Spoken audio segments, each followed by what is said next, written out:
Hi everyone, welcome to Maison&Objet and to this very special time of the year where we have the opportunity to hear from the 2025 Designer of the Year, Faye Toogood.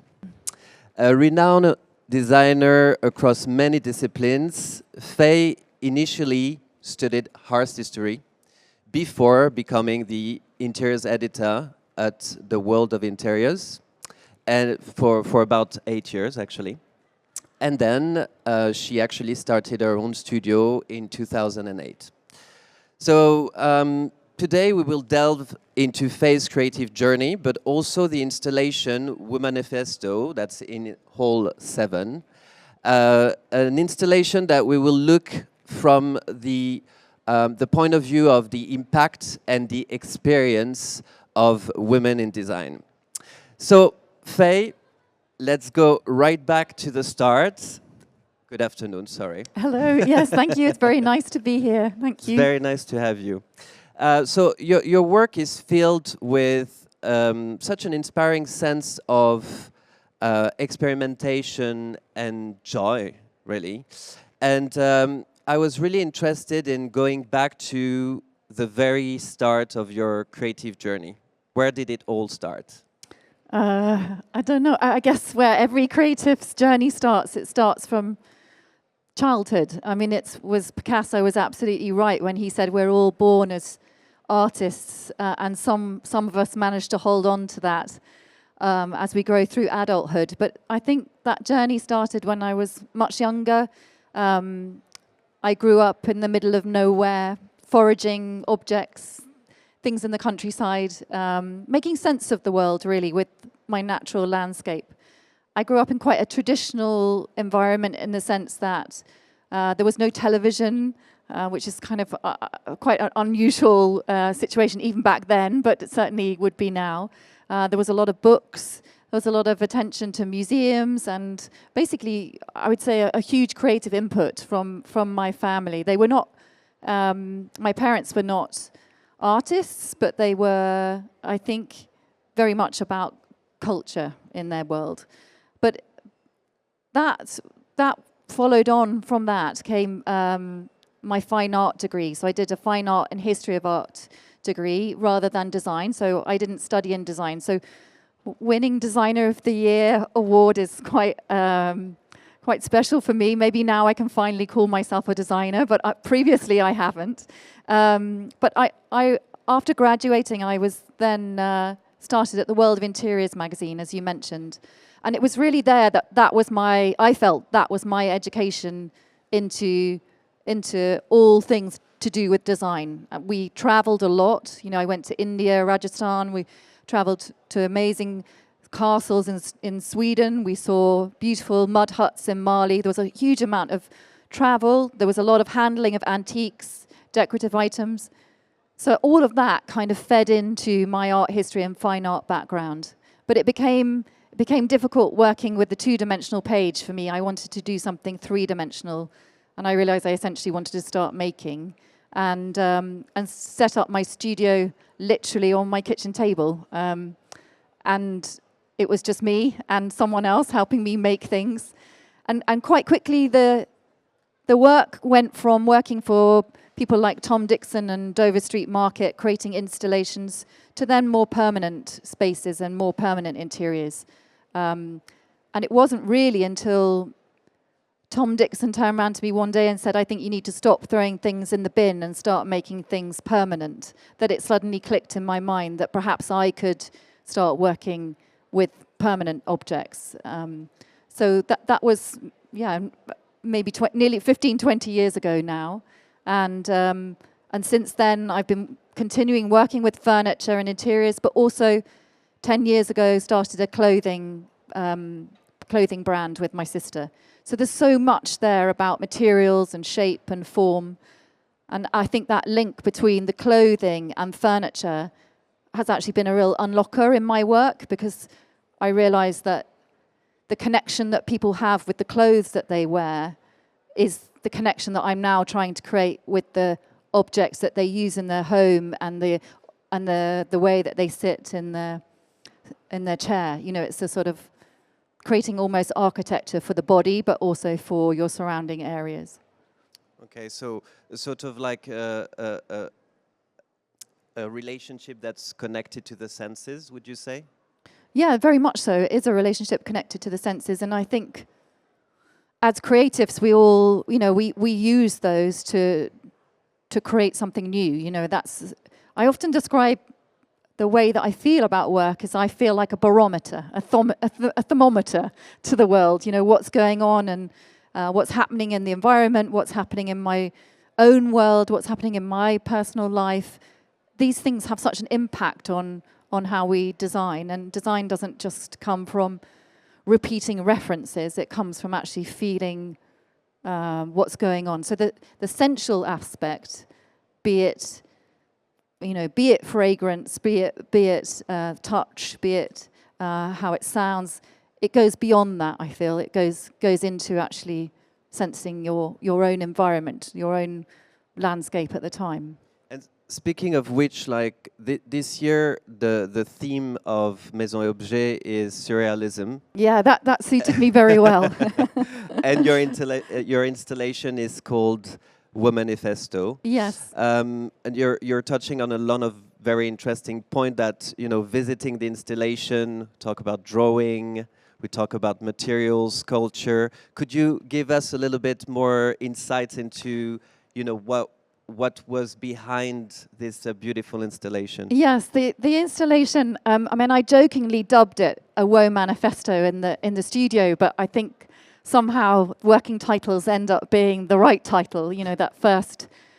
And rather than perhaps presenting everybody with a retrospective of work, I felt that I wanted to express the energy of what's going on for me at the moment, and how that creative flow and that journey is changing. I'm moving into the second half of my life, and the first half has been really fruitful and exciting, but I also realize that potentially I've held back. I've held back because 20 years ago when I started working in furniture design, there were very few female designers. There were some really key, elemental, heroic women that were inspiring me, but they were mostly architects. So Zaha Hadid, Amanda Levette, Paola Novone, Patricia Archiola, they were 10 years above me, and they were creating amazing work. But they were, first and foremost architects, pushing the boundaries in architecture, working with furniture on the side. So I decided to, I cut all my hair off. I decided that I was going to deal only with materials that were essentially dubbed masculine at the time. So I was working with steel and welding and heavy materials.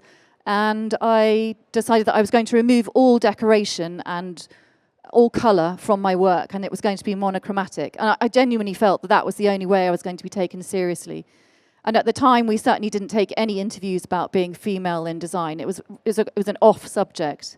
It was something that we wanted to be seen as equal, and we were not going to take it into account.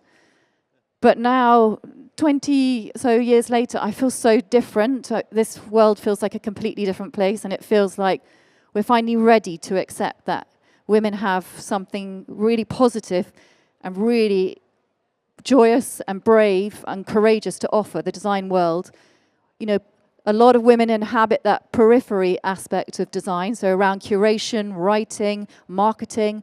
But now I'm urging, more and more to step into that forefront of design, because it's that area that we really need more women at the moment. We need to connect more. We need to express more about emotion. This is not a time to be necessarily looking at solutions. We've solved a lot of the problems that we need to solve in terms of engineering, even to some point manufacturing. So now what is it that we need to buy more objects? What is it? Why do we need more stuff?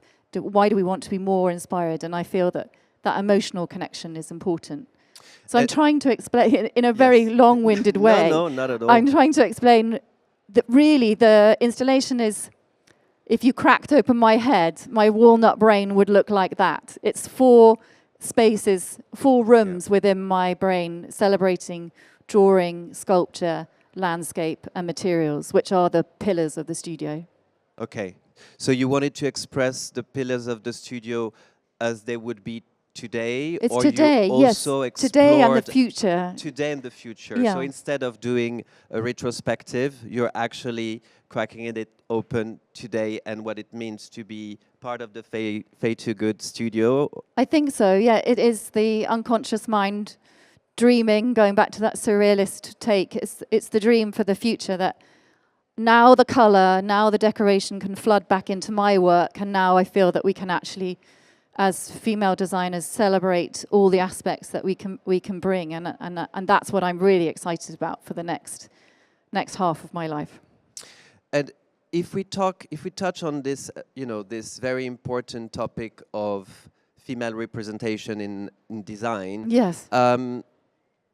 Obviously, design and architecture are still very much male-dominated. What has been your experience, and what kind of challenges could you share with us that you've experienced and hopefully overcome? Yeah, I mean, I am really positive. So I am genuinely positive that there are more women in design now. And that is something that I feel very comfortable talking about. But it hasn't been easy to be taken seriously, I would say. And my work perhaps has always sat on the fringes, on the borders, on the outskirts of the art, the design, and the fashion world.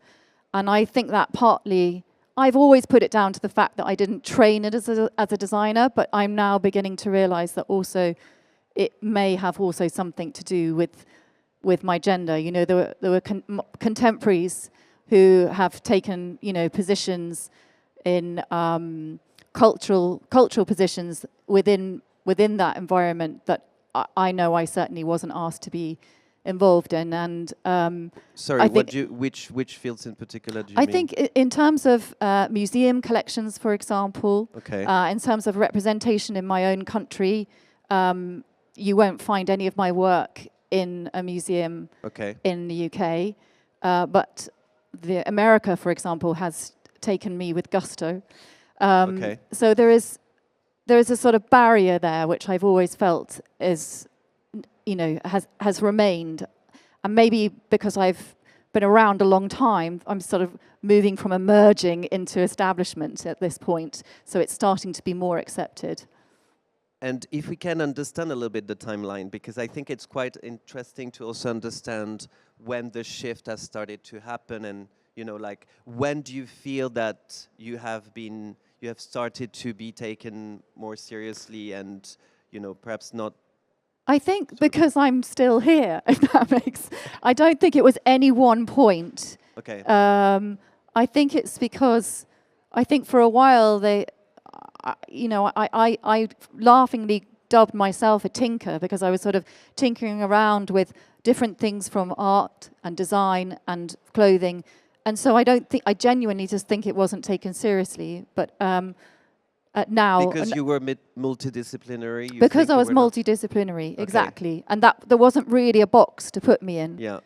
I didn't fit in the industrial design box. I wasn't a decorator.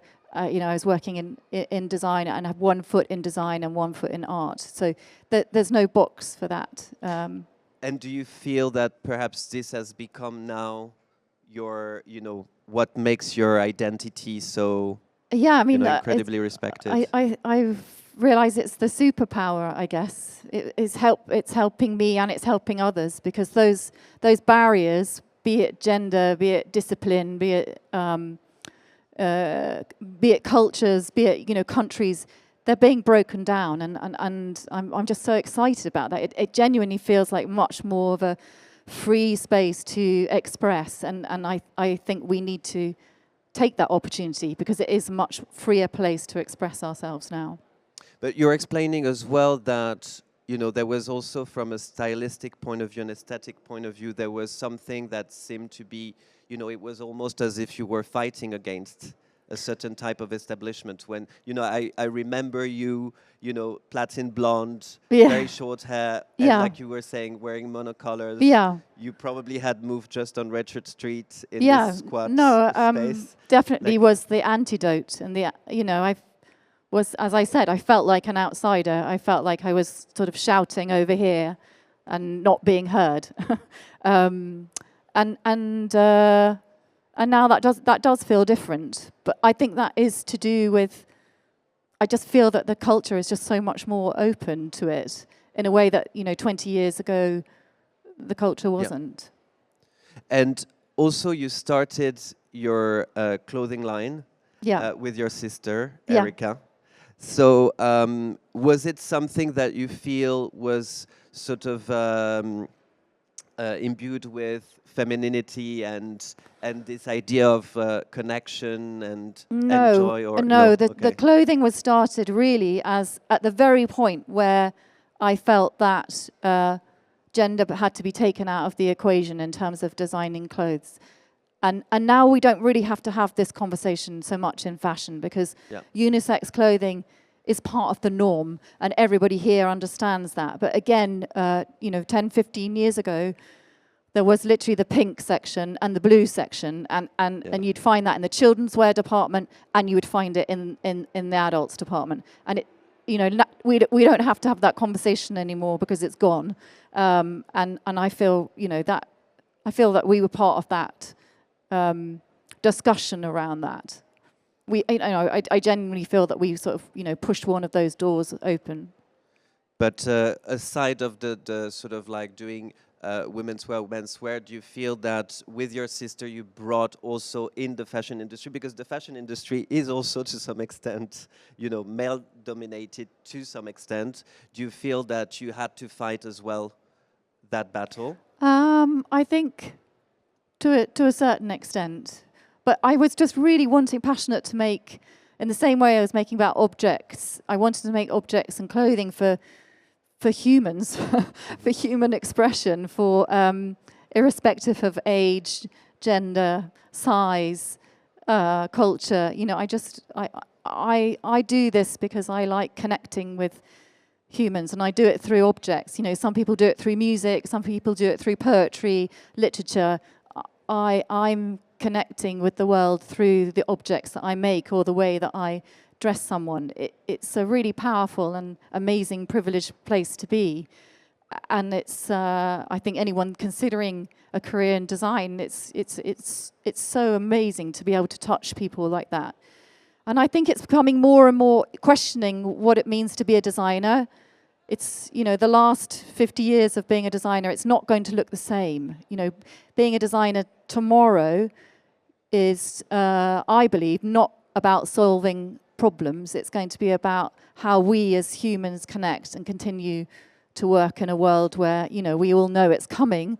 AI is definitely coming, and for sure, maybe AI will be able to design a Faye Toogood chair better than Faye Toogood. So what's the point of me being here? Well, I hope that it is to provide human expression and human connectivity. And maybe the discipline of art has given me that, which I hope to pass through to design, because I think it's going to be that really makes a difference. How does it make you feel when you sit in a chair? Can you tell if it's been made by hand? What are the qualities behind it? And those are the things that allow us to connect to objects, because for sure we don't need more. So why are we making more?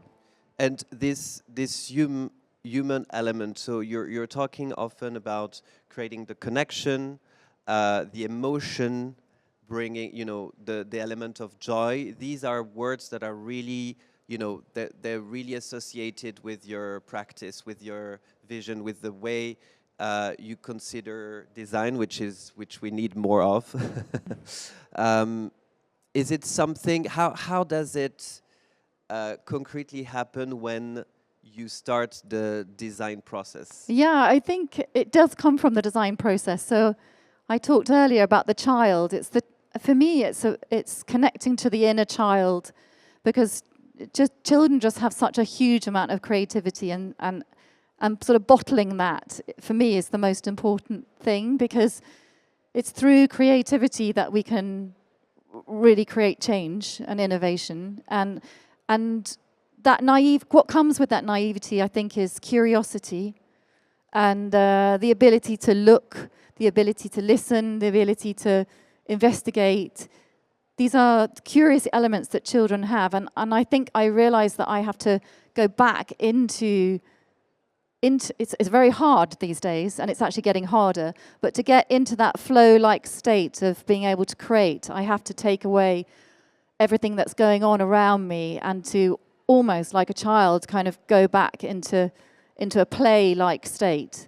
So I will take canvas and paper and wire and all very basic, you know, almost childlike palette, toolbox, kit of very basic materials to start creating, and I will make everything small to begin with, so it almost small maquettes. So I don't tend to draw. Certainly nothing is created on the computer, and it is that sort of playful quality which I think is what people see in the work, and hopefully what people, you know, feel when they look at it. But it genuinely is more of a naive process than a refined, design-led, highly developed process, because I find it in that process the essence gets lost. Can you explain that? Yeah, what's the essence? Sorry. Oh, now we're going a bit deep. So it's the essence of play, the essence of intuition. If something gets overdeveloped and overproduced and perfected almost, you lose that very moment of creation. And for me, a successful design has that very moment of creation captured within it. And I think that is the thing, that's the magic bit that connects you from going, that piece of furniture is amazing, to I've seen that before. I see what you mean. Mm. And would you say, for instance, there's some of the pieces that are exhibited, obviously, at the Womanifesto installation that, you know, perhaps you could focus on, like that are, I mean, I guess they're all...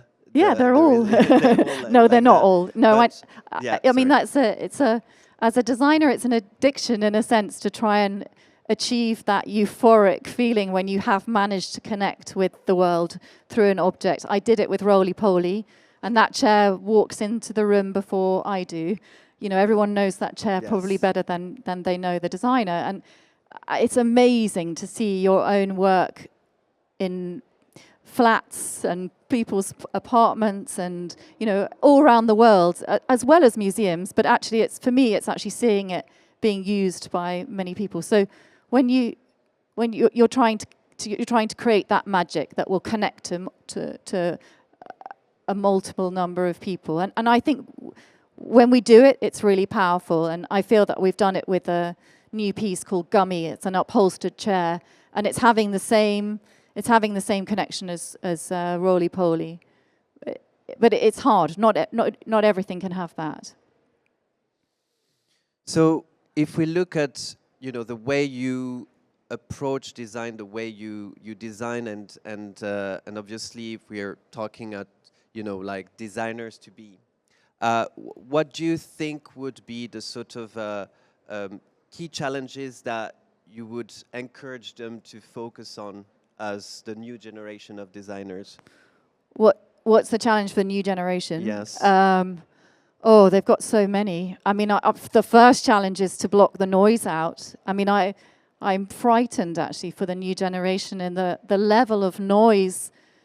I mean, visual noise as well as sound, but it's just so overwhelming and actually could be disabling in a sense that if you are focused too much on what everybody else is doing, it's going to stop you personally creating and finding your own individual vocabulary and your own way of working. So the first thing I do is switch the noise off, if I could. And we were talking about this earlier, but my biggest passion at the moment is children and phones, smartphones.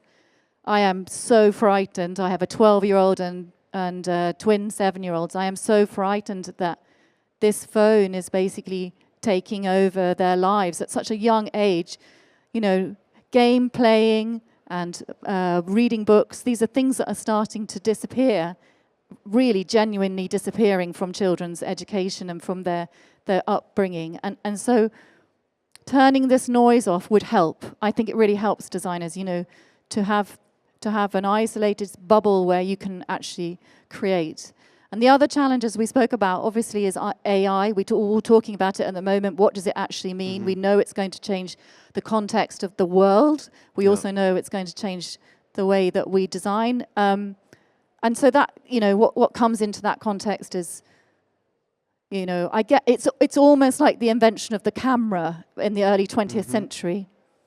That changed painting forever. We moved into abstraction after the invention of the camera.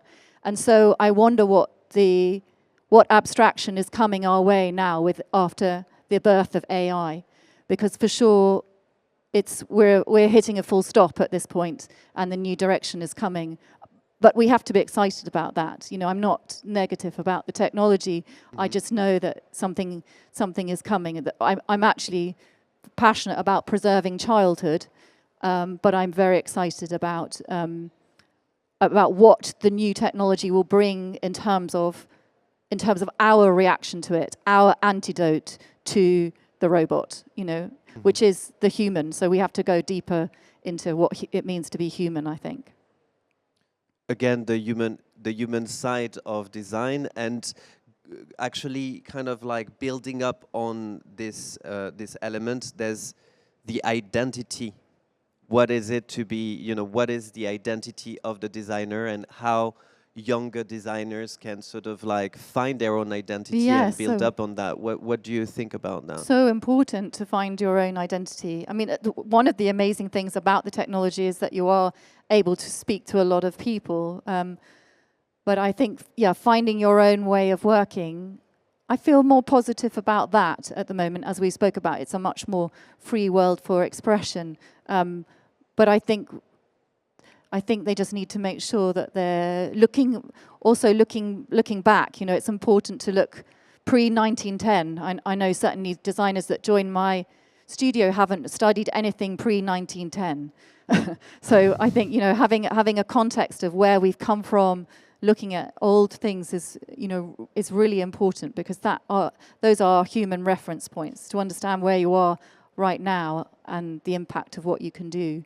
But I think, that is also important for young designers to take on board. Which is probably, your way of doing things also through the studies that you actually followed, like going back to art history and understanding. Yes, it's anthropology and psychology, and it's all of those things actually. Beyond being able to draw something that aesthetically looks great, you now need to understand that so much more has to go into good design. We're going beyond aesthetics essentially now into something that is much deeper into the human being. And actually, you were talking about the solutions that we probably have found to some extent, but there are some social issues, and obviously sustainability is a big topic that we are all, that is kind of like going in multiple directions as well. Unfortunately, sometimes, we know about greenwashing and things like that, but like, when we bring back the human element in design, and for current and future generations to look at these issues, like, do you think it's how do you kind of like connect both? Like, how do you connect the solution with the human side? The human side. I mean, everyone will have their own solution. But for me, I am very much.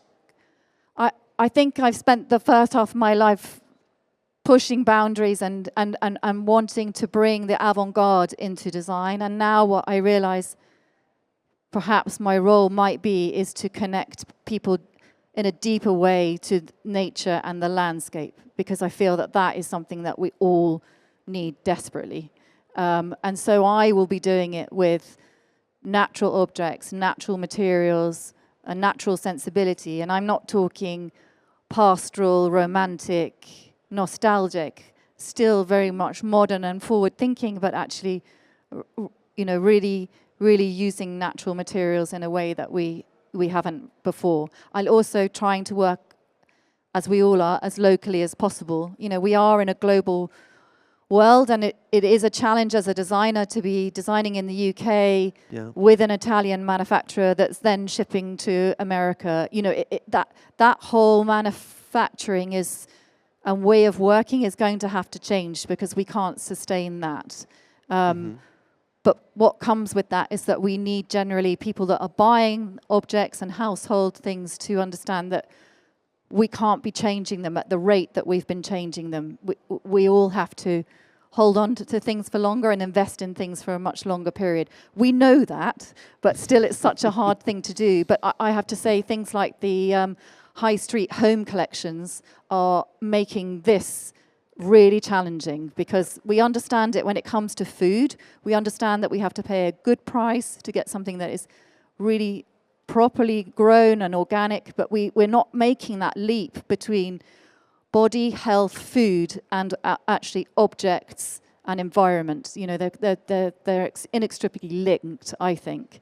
And we just can't keep up with this pace. So essentially we all know that we need to make less, but we need to start with the action of buying less, I would say.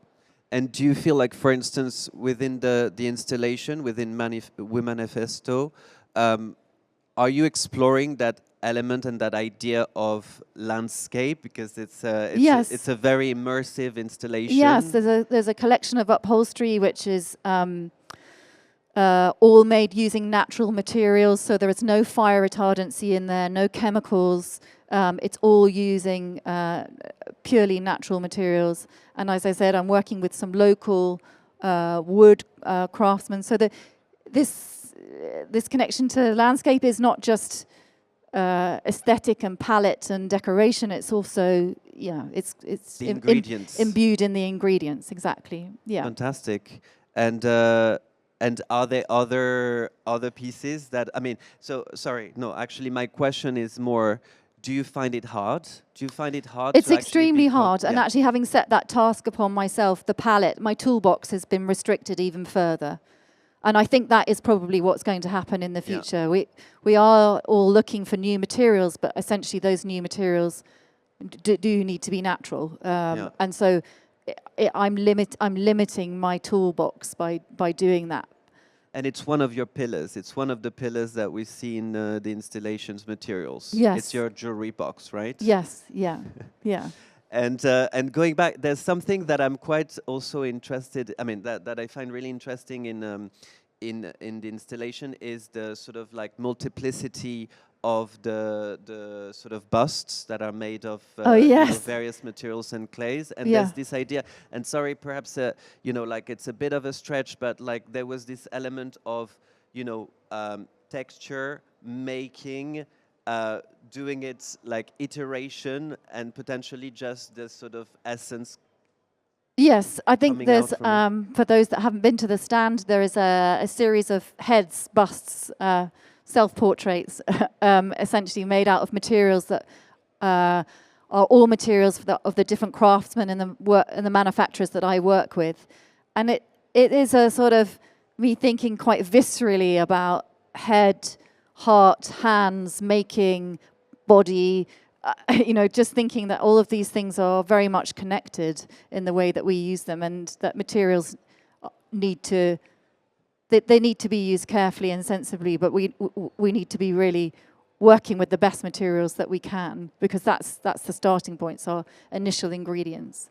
And this is also something, I guess, that you apply with your clothing lines and the it goes from textiles to hard materials. Yeah. Beautiful. Yeah. So what should we look out for this year? Faye?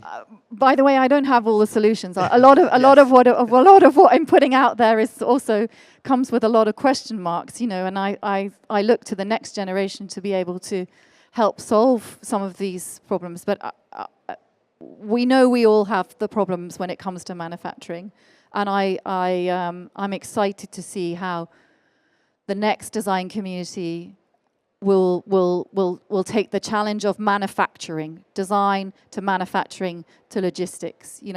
I think this is the biggest challenge that we're going to be facing alongside humanity and design. It's also how do we do this consciously? And is it a case of designers need to work locally, not necessarily locally to where they live, but they need to work with companies locally in that country, and they sell within that country? Is it this, surely this shipping of things around the world is one of the biggest problems I think we potentially have.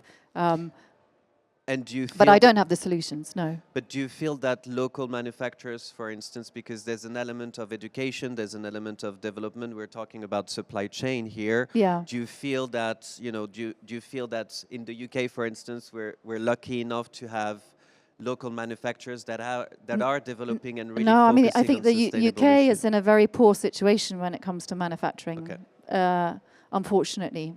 Obviously, places like Italy and Spain are much more advanced in their manufacturing capabilities. The UK is in a very sad state, I would say, on many levels, manufacturing and other levels. But it needs to return. But once it's lost, it's lost. Once we've lost those craftsmen and that level of manufacturing, it doesn't come back. So countries need to really hold onto those special craftsmanship that they have. But then you are working at your level with, with sort of like a mindset where you select certain types of materials, certain ways of designing to kind of like embrace this mindset, right? So Trying.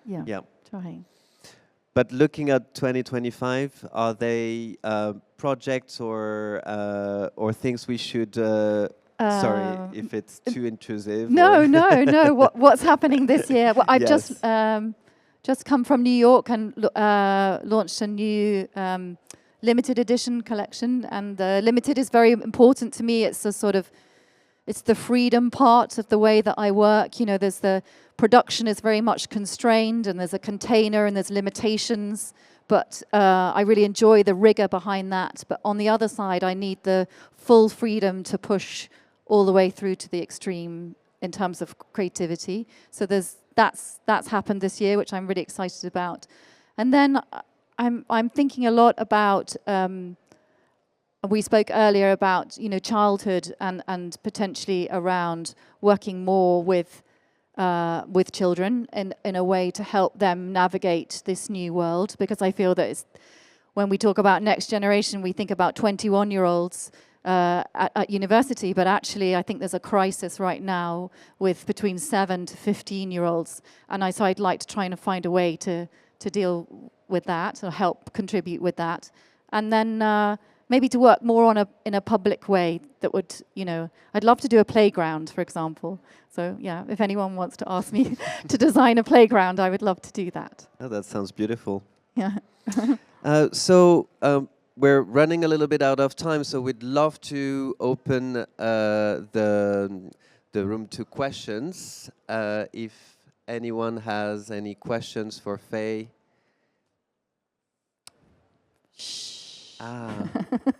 Yes. I don't know how. Yes.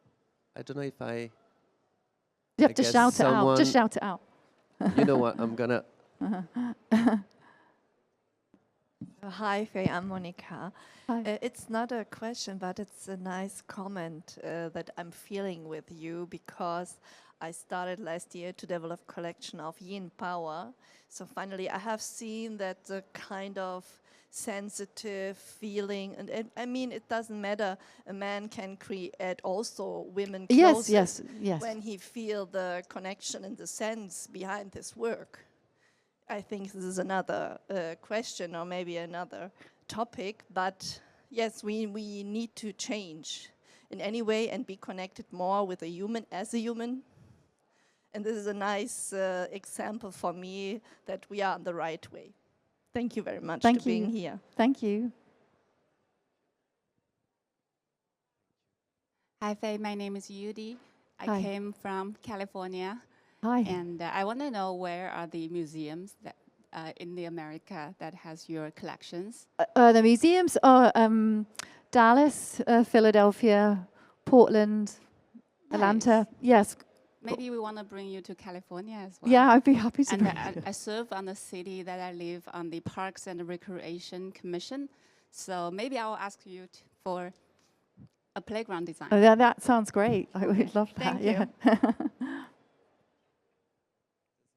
Does anyone else have any question? No. Okay, thank you very much. We One have over one here. here. It's amazing to hear you, Faye. Thank you so much for so much inspiration. Thank you. And in terms of working, how big is your team? How much do you work with the team? And just what's the process of creating? Yes, very much. There's a team. Gosh, it's not just me.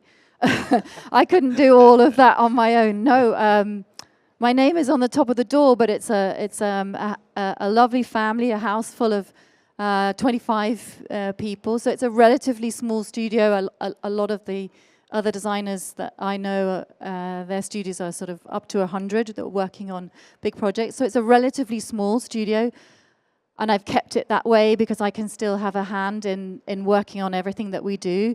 But very much it's not just me. I have, as you heard, 3 children, and there's a clothing part of the business which my sister very much is involved in. And no, I rely very heavily on a family of people that help me to create and are able, I think, hopefully to get into the feeling of the Toogood studio, because it's not just what I am thinking and what I want. I lovingly call them the misfits, but they're a group of people that have come from different design disciplines, and so they get the chance to work. A fashion designer will get the chance to work on a furniture piece, and vice versa. We have artists, graphic designers. So it means that we are all working extremely hard all of the time, because it's a relatively small team with quite a lot of output. But it also means that we are able to create our own vision across the way we display it, the way that we photograph it, the way that we communicate it. And that actually has been quite liberating as well, when you don't have to outsource different elements of your creative process. You can have it within-house. So it is very multi and interdisciplinary, the studio. And I'm very appreciative of the way that they work. Thank you. Yeah, because actually that's quite particular to be able to bring people to work on different fields of design. And this is something that it is your identity, and you're managing to actually in a way it's like working team. it goes almost back to the magazine days of editing, in that sense that I'm sort of the head chef, but there's a editor-in-chief, but but essentially there's a whole room full of people that have huge talent and have decided to come on my journey with me, which is very humbling that they want to do that. But absolutely, it's fantastic to be surrounded by people. It's one of the reasons why I decided to move from not to be an artist but to be in design, is I actually like human beings. I like being around people, and I'm interested in what others, how they live their life and how they want to spend their time. It's not an introspective, it's more of an inclusive way of working. And does it translate into the way the space is organized in the studio? I'm very curious. Sorry, I'm very curious because I know this studio from when like I was saying, from when it was a squat, and you took it over and made it like a beautiful space in the center of London. Yeah, no, and I've always been very curious to know what was going on. Yeah, for me, I have no office, I have no desk. I move around all the time. I don't like sitting down. So it's either making or talking or drawing or expression, really. I mean, I try and encourage the closing of the computer, and making is at the forefront. So there's a huge part of the studio dedicated to making and process and research and ripping things up and starting again. And okay, so it gets very messy. It gets very messy, yeah. No, the messier the better. I know they've been working if it's messy. That's beautiful. Well, thank you very much, Faye. Thank you. Thank you for your time. Thank you for this great thank you for coming. I really appreciate it. It's really into nice. your design process. And congratulations on being the designer of the year. Yeah, now this I year. can be a designer. Yeah. Now you can be a designer. Thank you. Thank you so much.